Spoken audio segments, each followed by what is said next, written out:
Ողջույն հարգելի հայրենակիցներ, նախ թույլ տվեք շնորհավորենք բոլորիս մեր սիրելի քաղաքի տոնի կապակցությամբ։ Հուսանք,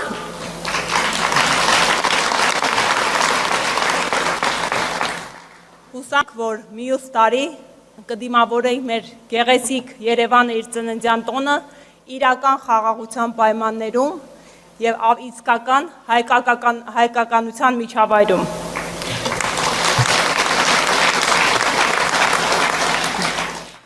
Այսօր հայ ժողովուրդը հայտնվել է բախտորոշիչ պատմական խաչմերուկում և մեր հետագա ընտրություններն են կանխորոշելու յուրաքանչյուրիս ապագան։ Այսօր հետապնդվում է հայ առաքելյաց Սուրբ եկեղեցին, 1724 տարի գոյատևած հոգևոր կառույցը։ Եկեղեցու բացառիկ կարգավիճակն ամրագրել է մեր սահմանադրությունը, որի առաքելությունը հայ ժողովրդի ինքնության պահպանումն է։ Հետևաբար, հարձակումների թիրախը եկեղեցին չէ, թիրախը հայի ինքնությունն է։ Այսօր ապօրինաբար ազատազրկված է հայ մեծանուն բարերարը, ազատազրկված է մեր հայերիս ինքնությունը պաշտպանելու համար։ Հանգրվանել ենք մի իրողության, երբ քաղաքացուն Հայաստանի Հանրապետության քվեի դիմաց խոստացան երաշխավորել Արցախի անվտանգությունը, խոստացան ապահովել Արցախի ինքնորոշման իրավունքի իրացումը Մինսկի խմբի հովանու ներքո։ Արդյունքում այսօր կորցրել ենք Արցախը, Մինսկի խումբը լուծարում են։ Բոլորին խոստացան սոցիալական ապահովություն, արդյունքում մարդիկ ճկվում են սոցիալ-տնտեսական բեռից։ Ու այս ամենը լոկ խոստումներ չէին, այս ամենը այս պահին էլ գործող կառավարության ծրագրում ամրագրված պարտականություններ էին, պարտականություններ, որոնք չեն կատարվում։ Հիմա էլի են կորզում քաղաքացու քվեն, կորզում են համոզելով, սպառնալով, շանտաժով, մուրալով,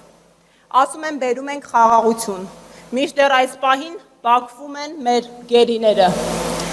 իսկ խաղաղասեր հարևանն էլ մեզ հայերիս տնային առաջադրանքներ է տալիս կատարելու։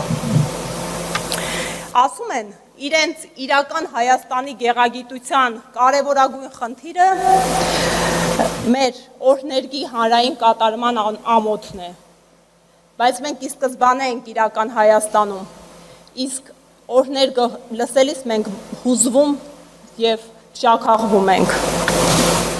Այսօր իշխող ուժը խախտել է իր քաղաքացիական պայմանագիրը։ Մեզ փորձում են համոզել, որ մեզնից այլևս ոչինչ կախված չէ, որ մենք անզոր ենք ու խոցելի ու ամեն ինչ արդեն կանխորոշված է։ Բայց ես հաշ չեմ հուսալքության հետ։ Վերականգնելու ենք իրավունքի գերակայությունը, որպեսզի մեր երկրում յուրաքանչյուր մարդ իրեն զգա ազատ ու պաշտպանված, ազատորեն արտահայտի իր կարծիքը, քաղաքական դիրքորոշումը, իսկ այս ամենը փոխհարգալից ու ներդաշնակ միջավայրում։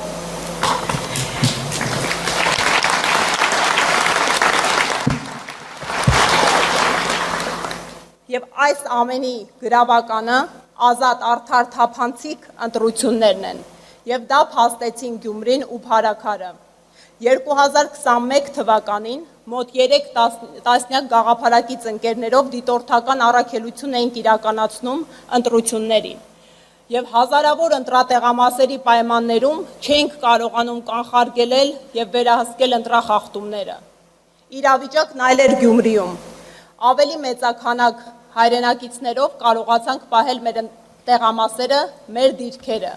և անգամ ողջ համապետական ռեսուրսի կենտրոնացման պայմաններում իշխանությունը պարտվեց։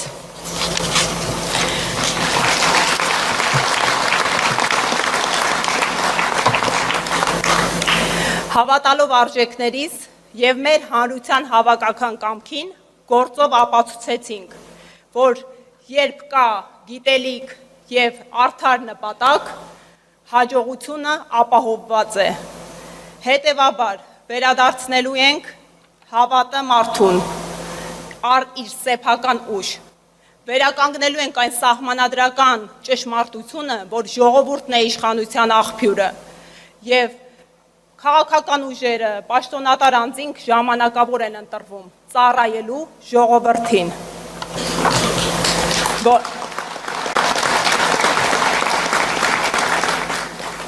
Բոլորը վաղուց խոսում են, գործելու ժամանակն է։ Ես բացառում եմ անտարբերությունը, բացառում եմ հարմարվողականությունը, փրկության սպասելը եւ փրկիչ փնտրելը։ Մենք ենք մեր փրկիչները։ Պետք է սկսենք գործել յուրաքանչյուրս մեր ձևով։